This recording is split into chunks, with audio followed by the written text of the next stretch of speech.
പ്രിയ സുഹൃത്തുക്കളെ, ഞാൻ ഫാദർ മന്ത്ര. എല്ലാവർക്കും STR ധ്യാന പരമ്പരയിലേക്ക് ഹൃദയം നിറഞ്ഞ സ്വാഗതം. ആത്മീയ ജീവിതത്തിൽ നമ്മൾ പൊതുവെ കാണുന്ന രണ്ട് വ്യത്യസ്ത പ്രവണതകളാണ്. ഒന്ന്, പ്രാർത്ഥനയുടെ ആഴം ചിലർ അതിൻ്റെ ദൈർഘ്യത്തിലും വാക്കുകളുടെ എണ്ണത്തിലുമാണെന്ന് കരുതുന്നു. കൂടുതൽ പ്രാർത്ഥനകൾ, കൂടുതൽ പ്രാർത്ഥന പുസ്തകങ്ങൾ, കൂടുതൽ ഭക്താനുഷ്ഠാനങ്ങൾ, ഇവയിലൂടെ ദൈവത്തെ കൂടുതൽ പ്രസാദിപ്പിക്കാൻ കഴിയുമെന്ന് അവർ വിശ്വസിക്കുന്നു. അതിനാൽ ആത്മീയ ജീവിതം പലപ്പോഴും പ്രാർത്ഥനകളുടെ എണ്ണവും അവയുടെ ദൈർഘ്യവും കൊണ്ടാണ് അളക്കപ്പെടുന്നത്. രണ്ടാമത്തെ പ്രവണത വാക്കുകളേക്കാൾ മൗനത്തെ തിരഞ്ഞെടുക്കുന്നവരുടേതാണ്. അവർ ധ്യാനത്തിന്റെ വഴി സ്വീകരിക്കുന്നു. വലിയ പ്രതീക്ഷയോടെയും ആത്മാർത്ഥതയോടെയും അവർ ധ്യാനാഭ്യാസം ആരംഭിക്കുന്നു. ആദ്യ ദിവസങ്ങളിൽ വളരെയധികം ശ്രദ്ധയോടെയും ഉത്സാഹത്തോടെയും അഭ്യാസം തുടർന്നുകൊണ്ടിരിക്കും. എന്നാൽ കുറച്ചു കാലം കഴിഞ്ഞാൽ ആ ഉത്സാഹം ക്രമേണ കുറയുന്നു. അഭ്യാസത്തിന്റെ തുടർച്ച നഷ്ടപ്പെടുന്നു. ഒടുവിൽ പലരും ധ്യാനം പൂർണ്ണമായും ഉപേക്ഷിക്കുന്നു. ഈ രണ്ട് പ്രവണതകളും പരസ്പരം വ്യത്യസ്തമാണെന്ന് തോന്നാം. എന്നാൽ അവയുടെ പിന്നിൽ പ്രവർത്തിക്കുന്നത് ഒരേ മാനസിക യാഥാർത്ഥ്യമാണ്. മനുഷ്യന്റെ മനസ്സ് സ്ഥിരതയേക്കാൾ പുതുമയെയാണ് കൂടുതൽ ഇഷ്ടപ്പെടുന്നത്. ഒരേ കാര്യം ദീർഘകാലം ആവർത്തിച്ചുകൊണ്ടിരിക്കുക മനസ്സിന് എളുപ്പമല്ല. ഈ പ്രതിഭാസം ധ്യാനത്തിൽ മാത്രം കാണുന്നതല്ല. വ്യായാമം ആരംഭിക്കുന്നവരിലും, സംഗീതം അഭ്യസിക്കുന്നവരിലും, പുതിയൊരു ഭാഷ പഠിക്കുന്നവരിലും, ഗവേഷണം നടത്തുന്നവരിലും, കായിക പരിശീലനം നടത്തുന്നവരിലും, ജീവിതശൈലിയിൽ മാറ്റം വരുത്താൻ ശ്രമിക്കുന്നവരിലും ഇതേ അനുഭവം ആവർത്തിക്കുന്നു. ധ്യാനം ആരംഭിക്കുന്നത് പലപ്പോഴും എളുപ്പമാണ്. എന്നാൽ അത് തുടർന്നു കൊണ്ടുപോകുന്നതാണ് ഏറ്റവും പ്രയാസകരം. ഈ പ്രതിഭാസം മനഃശാസ്ത്രവും ന്യൂറോ സയൻസും ദീർഘകാലമായി പഠിച്ചു വരുന്നു. അവരുടെ നിരീക്ഷണം വളരെ വ്യക്തമാണ്. കാരണം മനുഷ്യ മനസ്സ് ഉടനടി അനുഭവപ്പെടുന്ന ഉത്തേജനങ്ങളോടും ഫലങ്ങളോടുമാണ് കൂടുതൽ ആകർഷിക്കപ്പെടുന്നത്. ദീർഘകാല രൂപാന്തരം അതിന് സ്വാഭാവികമായ ആകർഷണമല്ല. അപ്പോൾ ഒരടിസ്ഥാന ചോദ്യം ഉയരുന്നു: എന്തുകൊണ്ടാണ് ആരംഭിക്കാൻ എളുപ്പമുള്ള കാര്യങ്ങൾ ദീർഘകാലം തുടരാൻ മനുഷ്യന് ഇത്രയും പ്രയാസമാകുന്നത്? ഈ ചോദ്യത്തിനുള്ള ഉത്തരം മനുഷ്യ മസ്തിഷ്കത്തിന്റെ പ്രവർത്തന രീതിയുമായി ബന്ധപ്പെട്ടിരിക്കുന്നു. ന്യൂറോ സയൻസ് വ്യക്തമാക്കുന്നത് പോലെ മനുഷ്യ മസ്തിഷ്കത്തിലെ പ്രതിഫലന സംവിധാനം, റിവാർഡ് സിസ്റ്റം, പുതുമയോട് വളരെ വേഗത്തിൽ പ്രതികരിക്കുന്നു. പുതിയൊരു പുസ്തകം, പുതിയൊരു ആശയം, പുതിയൊരു പരിശീലന രീതി, പുതിയൊരു ഗുരു, പുതിയൊരു അനുഭവം, ഇവയെല്ലാം മനസ്സിൽ ആവേശം സൃഷ്ടിക്കുന്നു. പുതുമ ശ്രദ്ധയെ ആകർഷിക്കുന്നു. അതുകൊണ്ടാണ് പുതിയ കാര്യങ്ങൾ ആരംഭിക്കാൻ മനുഷ്യന് സാധിക്കുന്നത്. എന്നാൽ ഈ ഉത്തേജനം അധികകാലം നിലനിൽക്കാറില്ല. പുതുമയുടെ ആകർഷണം ക്രമേണ കുറയുന്നു. അപ്പോൾ മനസ്സ് വീണ്ടും പുതിയതിനെ അന്വേഷിക്കാൻ തുടങ്ങുന്നു. അതിനാൽ പലരും ഒരു ധ്യാന രീതി ഉപേക്ഷിച്ച് മറ്റൊന്നിലേക്ക് പോകുന്നു. ഒരു ഗുരുവിൽ നിന്ന് മറ്റൊരാളിലേക്ക് മാറുന്നു. ഒരു ആത്മീയ രീതിയിൽ നിന്ന് മറ്റൊന്നിലേക്ക് സഞ്ചരിക്കുന്നു.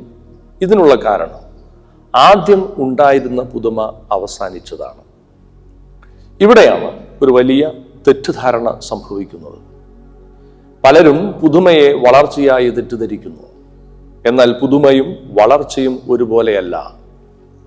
ഉത്തേജനം രൂപാന്തരമല്ല, ആവേശം വളർച്ചയുമല്ല. ഒരു പുതിയ അനുഭവത്തിന് നമ്മുടെ ശ്രദ്ധയെ ആകർഷിക്കാൻ കഴിയും. എന്നാൽ നമ്മുടെ മനസ്സിനെയോ വ്യക്തിത്വത്തെയോ രൂപപ്പെടുത്താൻ അതിന് കഴിയണമെന്നില്ല. മനസ്സിനെയും വ്യക്തിത്വത്തെയും രൂപപ്പെടുത്തുന്നത് അസാധാരണമായ അനുഭവങ്ങളല്ല, മറിച്ച് ആവർത്തിക്കപ്പെടുന്ന അനുഭവങ്ങളാണ്. ജീവിതത്തെ മാറ്റുന്നത് അപൂർവ നിമിഷങ്ങളല്ല, ദിവസേന ആവർത്തിക്കപ്പെടുന്ന ചെറിയ ശീലങ്ങളാണ്. വാസ്തവത്തിൽ മനുഷ്യജീവിതം ആവർത്തനങ്ങളുടെ മേലാണ് നിർമ്മിക്കപ്പെട്ടിരിക്കുന്നത്.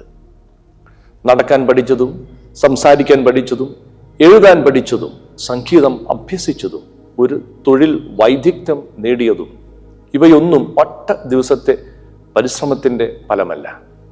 ആയിരക്കണക്കിന് ചെറിയ ആവർത്തനങ്ങളുടെ ഫലമാണ്. മനുഷ്യൻ്റെ എല്ലാ കഴിവുകളും ആവർത്തനത്തിലൂടെയാണ് വളരുന്നത്. എന്നാൽ ഈ നിയമം നമ്മുടെ ആന്തരിക ജീവിതത്തിനും ബാധകമാണ്. ഇവിടെ ഒരു നിർണായകമായ ചോദ്യം ഉയരുന്നു: ഞാൻ എന്താണ് ആവർത്തിക്കുന്നത്? ഈ ചോദ്യമാണ് ധ്യാന ജീവിതത്തിന്റെ കേന്ദ്ര ചോദ്യം. കാരണം നമ്മിൽ പലരും അറിയാതെ തന്നെ ഓരോ ദിവസവും ചില ചിന്തകളെയും വികാരങ്ങളെയും ആവർത്തിച്ചു കൊണ്ടിരിക്കുന്നു. ചിലർ പഴയ മുറിവുകളെ വീണ്ടും വീണ്ടും മനസ്സിൽ ജീവിപ്പിക്കുന്നു.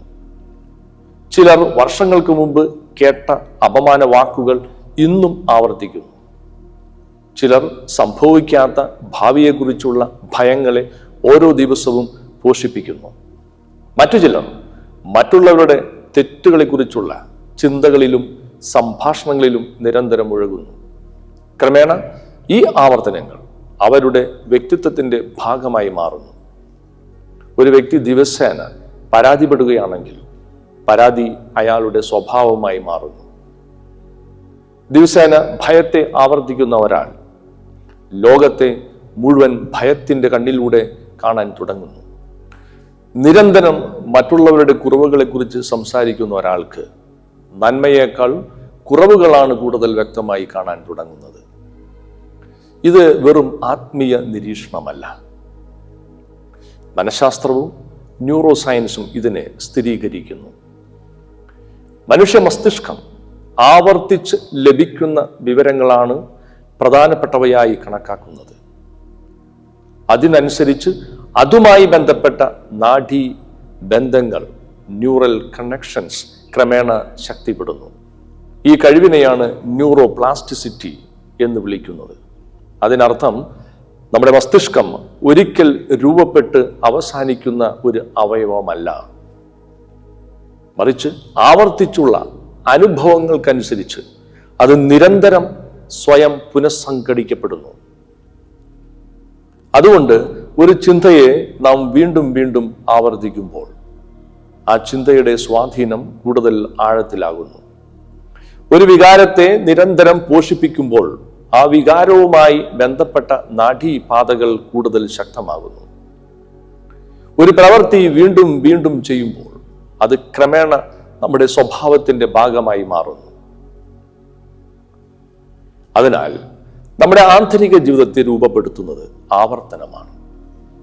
എന്നാൽ എല്ലാ ആവർത്തനവും ഒരുപോലെ ഗുണകരമല്ല. ചില ആവർത്തനങ്ങൾ നമ്മെ കൂടുതൽ സ്വതന്ത്രരാക്കുന്നു. മറ്റു ചില ആവർത്തനങ്ങൾ നമ്മെ കൂടുതൽ ബന്ധിതരാക്കുന്നു. ഈ പശ്ചാത്തലത്തിലാണ് മറ്റൊരു പ്രധാനപ്പെട്ട ചോദ്യം ഉയരുന്നത്: മനസ്സിനെ രൂപപ്പെടുത്തുന്നത് ആവർത്തനമാണെങ്കിൽ ധ്യാനത്തിൽ എന്താണ് ആവർത്തിക്കേണ്ടത്? ഈ ചോദ്യത്തിനുള്ള യേശുവിൻ്റെ മറുപടി അത്ഭുതകരമായ ലാളിത്യത്തോടെയാണ് സുവിശേഷകൻ അവതരിപ്പിക്കുന്നത്. ധ്യാനത്തെക്കുറിച്ച് യേശു ഒരു സൈദ്ധാന്തിക പ്രഭാഷണം നടത്തുന്നില്ല, മറിച്ച് ഒരു ഉപമയിലൂടെയാണ് അദ്ദേഹം തൻ്റെ പഠനം അവതരിപ്പിക്കുന്നത്. ലൂക്കായുടെ സുവിശേഷം അധ്യായം 18 1 മുതൽ 8 വരെ വാക്യത്തിൽ കാണുന്ന വിധവയുടെയും ന്യായാധിപന്റെയും ഉപമയിലൂടെ മനസ്സിനെ ആവർത്തനത്തിലൂടെ പരിശീലിപ്പിക്കുന്ന ഒരു അടിസ്ഥാന രീതിയെ യേശു അവതരിപ്പിക്കുന്നു. ഉപമയിലെ വിധവയുടെ സമീപനം പ്രത്യേകം ശ്രദ്ധിക്കേണ്ടതാണ്. അവൾക്ക് ഒരേയൊരു ആവശ്യമേ ഉള്ളൂ. അതേ ആവശ്യവുമായി അവൾ വീണ്ടും വീണ്ടും ന്യായാധിപന്റെ സമീപത്തേക്ക് പോകുന്നു. അവൾ തൻ്റെ അപേക്ഷ മാറ്റുന്നില്ല, മറ്റൊരു അപേക്ഷ അവതരിപ്പിക്കുന്നില്ല, പുതിയ വാക്കുകൾ അന്വേഷിക്കുന്നില്ല, മറ്റൊരു ന്യായാധിപനെ അന്വേഷിക്കുന്നില്ല, മറ്റൊരു കോടതിയിലേക്ക് പോകുന്നില്ല. അവൾ മാറുന്നില്ല. അവളുടെ വിശ്വസ്തത മാത്രമാണ് ആവർത്തിക്കപ്പെടുന്നത്. ഈ ഉപമയുടെ ശക്തി വിധവയുടെ ബലത്തിലല്ല, അവളുടെ ആവർത്തനത്തിലാണ്.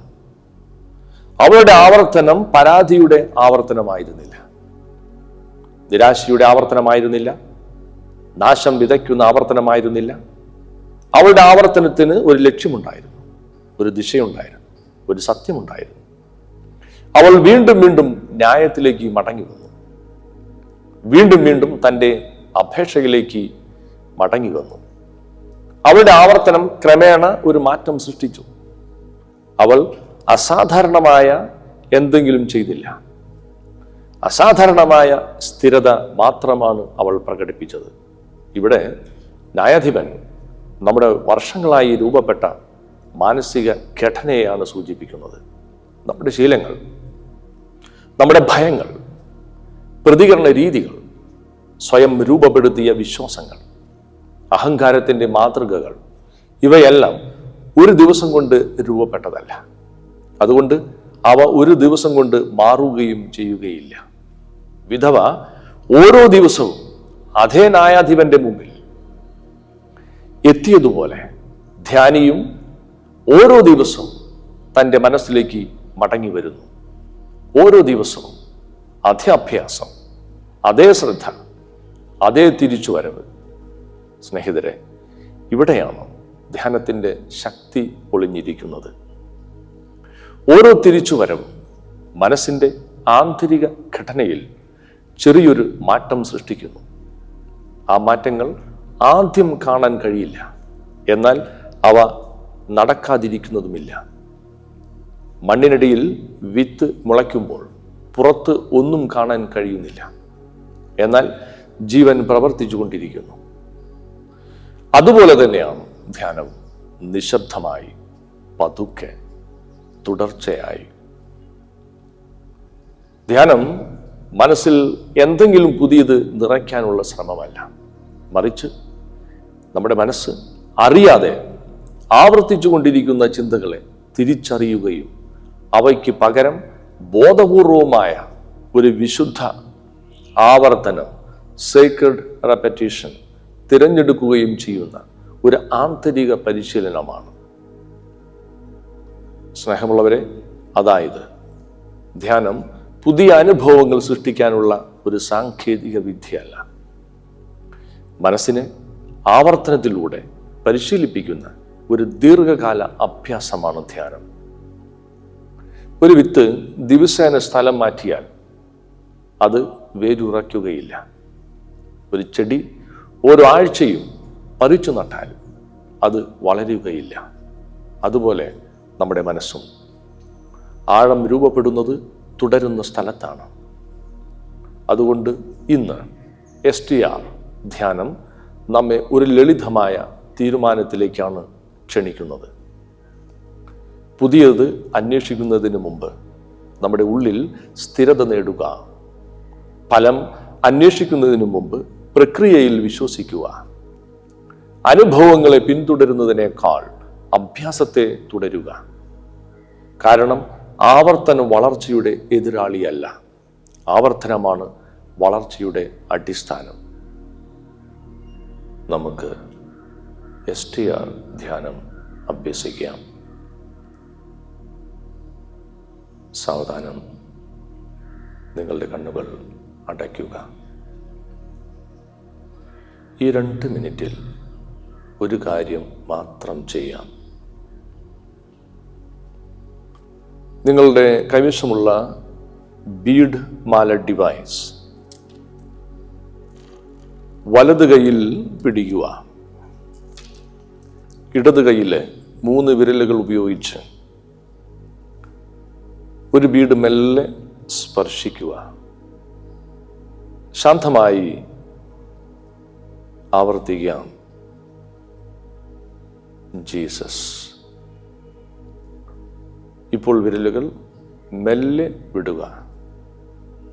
വീണ്ടും അതേ മണി അല്പം കൂടുതൽ ബോധപൂർവം സ്പർശിക്കുക. ശാന്തമായി ആവർത്തിക്കുക. ജീസസ്. വീണ്ടും വിരലുകൾ മെല്ലെ വിടുക. ഒരിക്കൽ കൂടി അതേ മണി അല്പം കൂടുതൽ ആഴത്തിൽ സ്പർശിക്കുക.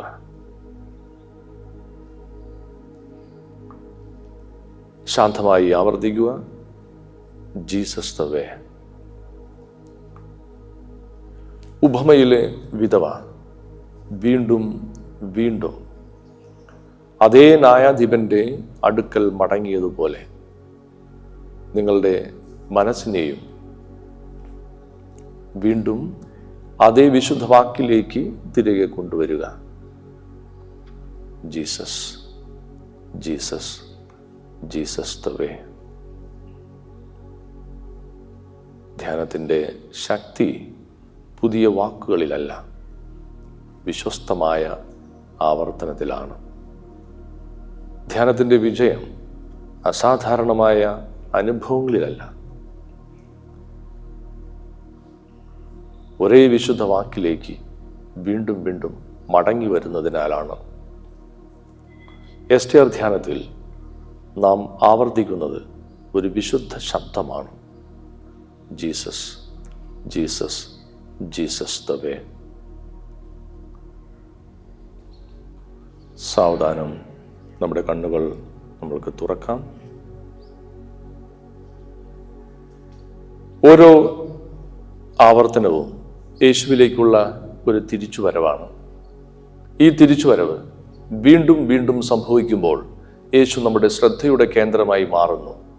ശ്രദ്ധയുടെ കേന്ദ്രം ക്രമേണ നമ്മുടെ ജീവിതത്തിൻ്റെ കേന്ദ്രത്തെയും രൂപപ്പെടുത്താൻ തുടങ്ങുന്നു. അതുകൊണ്ട് നാം എന്താണ് ആവർത്തിക്കുന്നത് എന്നത് ക്രമേണ നമ്മൾ എങ്ങനെയുള്ള വ്യക്തികളായി മാറുന്നു എന്നതിനെ സ്വാധീനിക്കുന്നു. നന്ദി.